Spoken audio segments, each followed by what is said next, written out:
It's all how you camp. It's all how much money you want to spend. Now, when we're talking about spending money, you know, that's a big question. What is this going to cost you?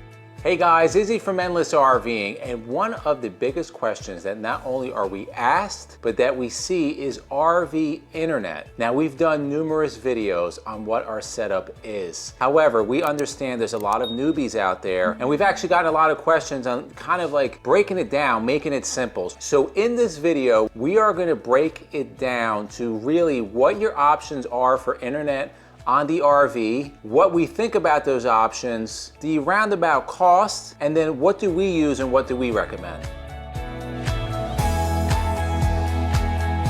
Okay, so let's just talk about RV internet. Now, a lot of people, the purists, the old school, the OG campers, they don't care about internet. However, there is a whole new generation of RVers out there. The world is changing and we are connected. With that being said, for me and MJ and Jason, it is really important to have a good, solid, high-speed internet connection wherever we go. When we first got our trailer 3+ years ago, we didn't have internet, and it was really quite challenging. So when we got our motorhome, that was really on the top of our list to be able to get set up to have a good connection for most of the places we go to.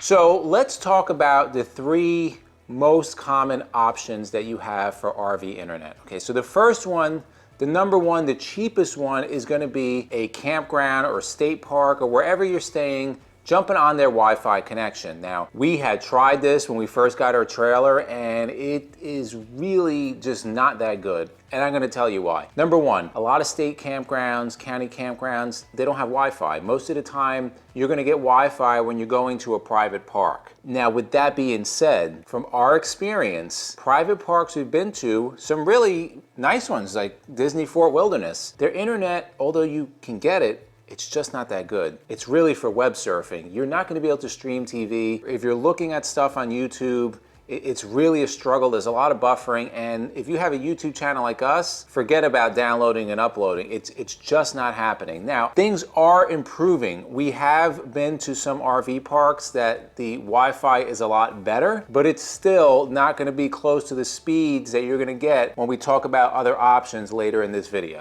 So you may be wondering, all right, so Wi-Fi connection in your RV, how do you go about doing this? Well, basically, whatever RV park you go to, there's going to be some kind of Wi-Fi saturation. They're going to have a setup. It's really up to the infrastructure of that campground. There's going to be a Wi-Fi signal, usually whatever the name of the park is, whatever they name it, and then there's going to be a password that you have to put in, and you're going to be able to get in either on your phone or your smart TV. But what we have found that especially with some parks, they limit you on the download speeds. We have, I think the best we ever got was probably maybe 6 meg download speeds, and that was fast. Even at Disney Fort Wilderness, it was like 2 to 3 meg download speeds. That was back in 2019. It's just not reliable. And then if you have a crowded campground, you're gonna see a variation in speeds because as more people connect to that Wi-Fi network, they're using up more data.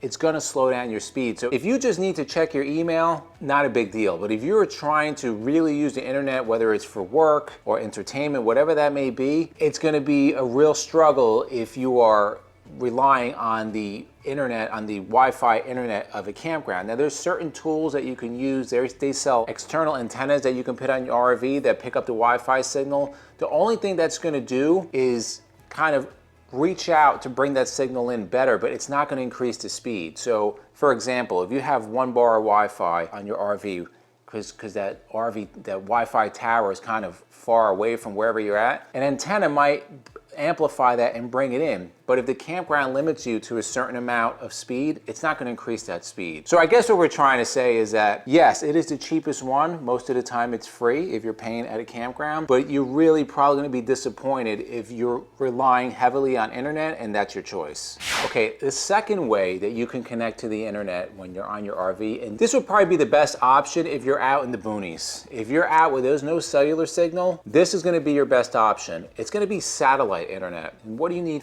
to get satellite internet? Well, you need a satellite dish, so you're going to need equipment, and that dish is usually permanently mounted on the roof of whatever RV you have. You're also going to need to pay for the service to get that satellite internet. So basically, it's almost like satellite TV, right? There's satellites in orbit, and it's picking up that satellite to get you internet. What are the advantages of using this? Well, essentially, you should be able to have internet anywhere you go in the United States, whether you're, the desert or you're in an inner city. It really shouldn't matter. You should be able to get good internet. What are some disadvantages? Well, there's equipment involved, and the equipment is expensive. You have to get a satellite dish essentially for the roof of your RV. You're also going to have to pay for the service, and the service can be quite expensive. There's many different providers out there. We're not going to get into how much it costs. That's readily available on the internet, but just understand it can get hundreds of dollars a month, and you're often limited on how much data you can use, and the speeds are really not that good. They're not as good as what we're going to talk about a little bit later in this video.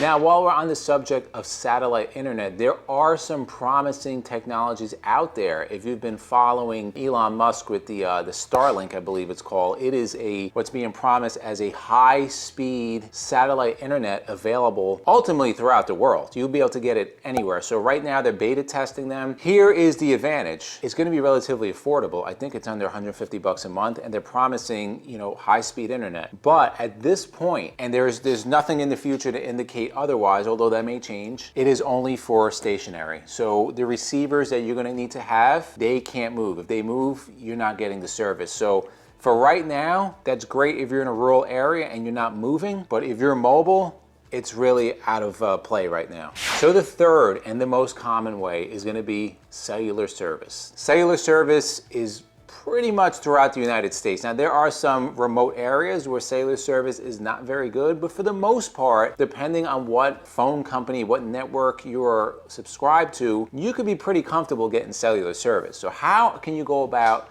getting internet through cellular service? Well, you could just use your phone, right? If you just want to surf the internet on a smartphone like this, you can see one of the comments we got on here, you could do that. The other option is a lot of these smartphones, they double as a hotspot, which what means is you can go into your settings and you can make this almost like the wireless router in your home. You turn on the feature and it will broadcast a Wi-Fi signal throughout a certain amount of area, whatever that may be, and then you can connect other devices to it. What is the disadvantage of that is that, as far as I know, most cellular providers right now, when you turn on that Wi-Fi feature, that hotspot feature, you're going to be limited in data. If you have unlimited data on your phone and you're just using off your phone, the data is unlimited. But again, once you turn on that Wi-Fi hotspot and you start using data from other devices using data off of this, the towers know the software built in, and you're going to be limited, whether that's 15 gigs, 30 gigs, 50 gigs, whatever that may be, you're going to be throttled down, you're going to be limited after you hit that certain amount of data.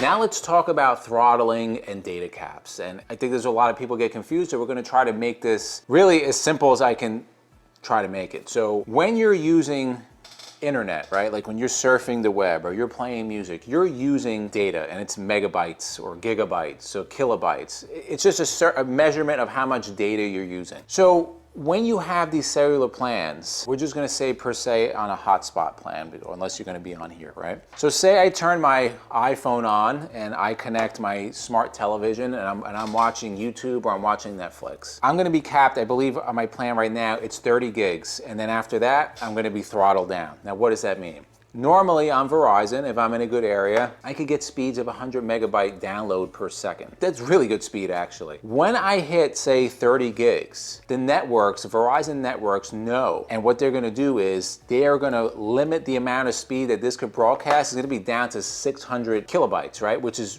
really nothing. Like, you can't stream with that. You might be able to send emails. You're not gonna be able to download pictures. You're really not gonna be able to do much of anything. And that's just to save data, because everybody would be doing that, right? And of course, it's about making money. So just keep in mind that you need like minimum download speed to do certain functions. For example, if you want to stream television in like high def, not 1080, like 720 high def, you're probably gonna need like 2 to 3 meg download speeds. If you wanna download in 4K, you're gonna need way more. If you wanna upload video, you're gonna need certain upload speeds. So your data connection, your speed connection is really gonna be impacted depending on what kind of plan you have. So I hope that cleared up a little bit about the throttling and data plans. Essentially, throttling is just when the service provider takes your theoretical speed and slows it down, right? Like they hit the brakes on it when you hit a certain amount of data that you've used. With that being said, let's move into the second way you can use cellular data. Now I talked about turning on the hotspot on your phone. You could do that. There's also dedicated hotspots, right? So there's devices and they look much like this. It's not a phone, it's just a enclosed box. Verizon Jetpacks, there's a whole bunch of different ones out there. Every provider, T-Mobile, AT&T, Verizon, they all have their own hotspots. Those hotspots are dedicated just as essentially a cellular modem. There's all different ones out there. Again, they're gonna work very much like this, but usually they work a little better because they have better antennas inside. Some of them have external antenna ports, but what you would do is you would set that hotspot up in your RV. It's gonna broadcast a signal just as much as if you have at home. If you have a wireless router at home, say for example, our hotspot would say, you know, endless RVing internet. As soon as you go into the RV, you go on the phone, you're gonna see endless RVing internet. There's gonna be a password, you're gonna connect to that, and you will get cellular internet. Again, those are limited by what your plan is. And as far as I know FMCA, if you're a member, they have an unlimited Sprint plan. There's a couple of other companies out there, but as far as I know, Verizon, AT&T, T-Mobile, they have their different plans. I think the best one right now is T-Mobile. It's $50 for 100 gigs a month. You can go through 100 gigs pretty fast if you're streaming television. And these plans, they're changing constantly. So it's something that you kind of have to stay on top of, but that is definitely another option when you're using cellular. Now we're going to talk about what we use. We've been doing this now for almost 3 years, and it's always changing. You have to understand there's no perfect answer here. You're kind of limited to what area you're in. You're at the mercy of the service providers because they change those plans. So if you watched our older videos, we were on an AT&T plan. It was $34.99 a month, and it was unlimited data, like true unlimited data. We were getting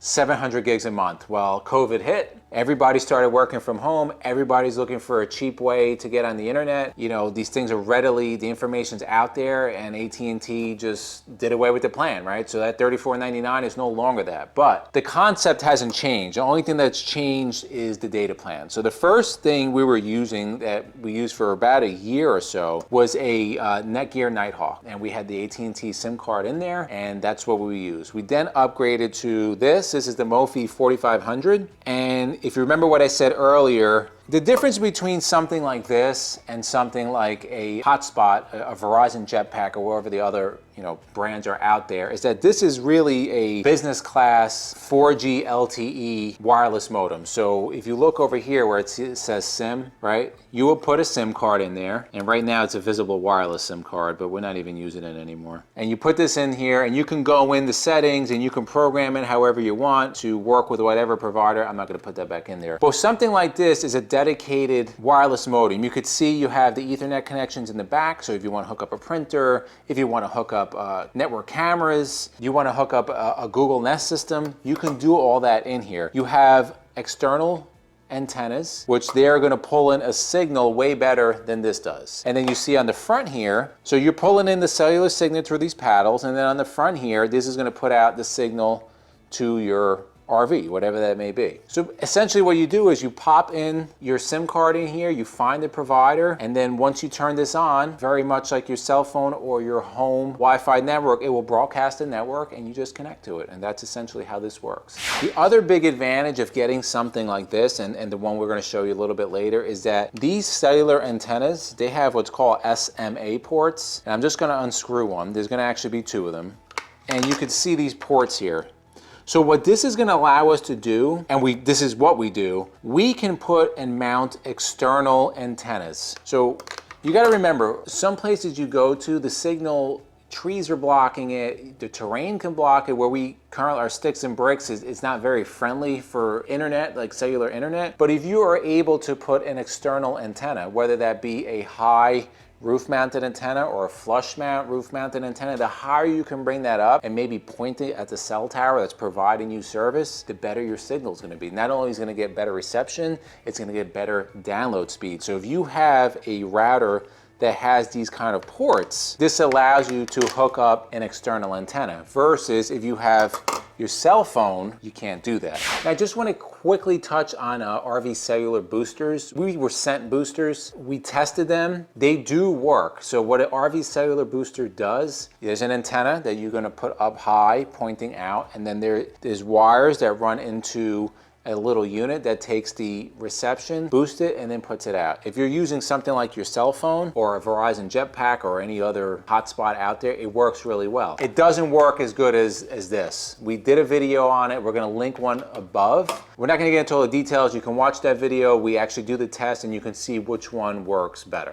Okay, finally, what we're currently using, we've been using for about a year. Concept's very similar to the MoFi. It's through a third-party provider, and if you want information on the provider, you can send us a message or an email at endlessrving@gmail.com and we will provide you with that contact. So essentially it is a cellular router. There's a SIM card in here, but it is a third-party provider. And what these providers do, they are able to give you true unlimited internet. And I can tell you that we've been using this for over a year. The speeds are excellent. We get on average about 20 to 30 meg download speeds. The lowest we've gone is probably about 8. We've gone up to 85, 90. And the service just keeps getting better. Now, this is the router that we currently use. It's nothing fancy. It's a Cat 6 router. There are other routers out there. Just understand, these cellular LTE routers we're talking about, these come in all different prices. You can get from the professional grade cradle points that'll cost you $1,500. It's all what you want to spend on this. Now, when we're talking about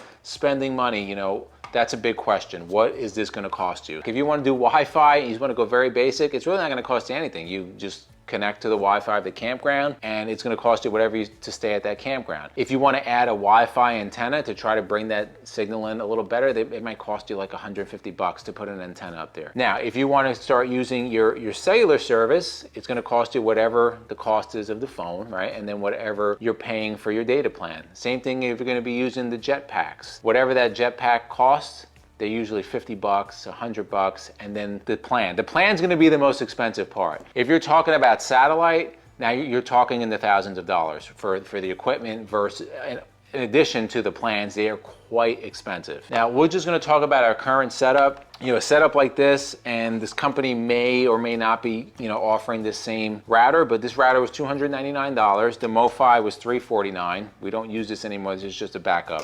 This is our primary one. $299, and we pay a little bit over $100 a month for this service, unlimited internet. We have 2 external antennas. We have one that's roof mounted, and we did a video on that. We'll link it above. I don't remember how much that antenna was. I believe it was in the $100 and something. And then we have a really high mounted directional antenna that was quite pricey. That was, I think, over $400 or so.